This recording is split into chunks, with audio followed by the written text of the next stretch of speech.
Selainnya pemirsa, buntut dari aksi demo ojol 20 Mei 2025 kemarin, Komisi 5 DPR hari ini menggelar rapat dengar pendapat umum atau RDPU bersama komunitas driver transportasi online. Dalam rapat kali ini Komisi 5 DPR ingin mendapat masukan terhadap rancangan Undang-Undang Transportasi Online yang saat ini tengah dibahas. Dalam rapat kali ini sebanyak 66 asosiasi diundang. Komisi 5 DPR memastikan akan menerima aspirasi dari berbagai pihak mengenai transportasi online termasuk di dalamnya soal permasalahan tarif. Terlebih maraknya laporan terkait pihak aplikator yang diduga kerap melanggar aturan yang telah dibentuk oleh Kementerian Teknis terkait. Rapat juga bakal mengkurasi urgensi pembentukan payung hukum pelaksanaan e-commerce transportasi dalam perlindungan, maksud kami dalam perundang-undangan.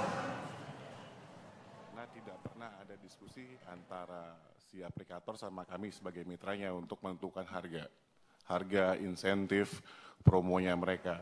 Dan untuk mengetahui lebih lanjut kita terhubung dengan jurnalis Berita 1 Mita Hapsari dan juru kamera Rahmat Aminuddin langsung dari gedung DPR Jakarta. Selamat sore Mita, apa poin-poin yang dibicarakan dalam rapat dengar pendapat Komisi 5 dengan Asosiasi Driver Ojek Online di sana? Ya, selamat sore Said dan juga pemirsa Berita 1. Memang tadi disampaikan bahwa terdapat 66 perwakilan dari Asosiasi Transportasi Online yang menyuarakan keluhannya kepada Komisi 5 DPR RI dalam RDPU yang baru saja selesai, yang berlangsung selama 3 jam tadi. Disampaikan ada berbagai keluhan dan juga tuntutan, namun bila disimpulkan dalam poin-poinnya adalah tuntutan dari para pengemudi online tersebut adalah pertama adanya para pengemudi menuntut adanya potongan aplikasi maksimal 10%, sebab tadi disampaikan oleh para mitra pengemudi tersebut adanya dugaan pemotongan tarif yang dilakukan oleh para aplikator melebihi dari aturan, yakni hingga mencapai hampir 50%, baik itu dari para ojek online maupun juga para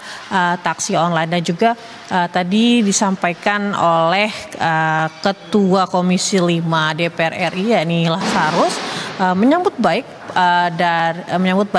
suara dari para driver online tersebut, dan ia menjanjikan dua hal yang dibawa pada pemerintah. Pertama, dalam jangka pendek Komisi 5 akan mengurus permasalahan terkait dengan tarif yang dipinta maksimal sebanyak 10%. Dan secara jangka panjang mereka juga akan mulai menggodok rancangan undang-undang terkait transportasi online, Said.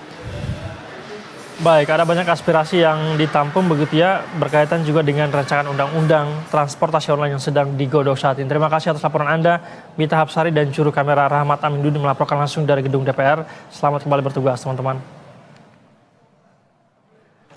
Sebelumnya pemirsa, puluhan ribu massa yang terdiri dari pengemudi ojek online dan taksi online melakukan aksi unjuk rasa di berbagai daerah pada Selasa 20 Mei 2025. Mereka memprotes soal potongan tarif tinggi yang diterapkan oleh pihak aplikator.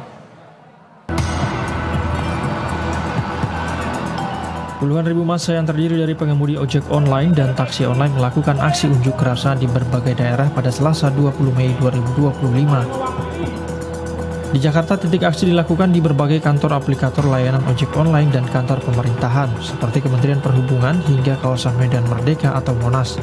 Mereka melakukan aksi dari siang hingga sore hari. Hal yang sama juga terjadi di Surabaya, Jawa Timur dan di Medan, Sumatera Utara.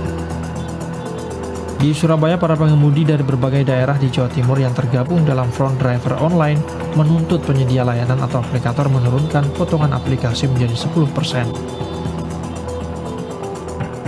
Sementara itu di Medan, Sumatera Utara, ribuan ojek online juga melakukan aksi yang sama.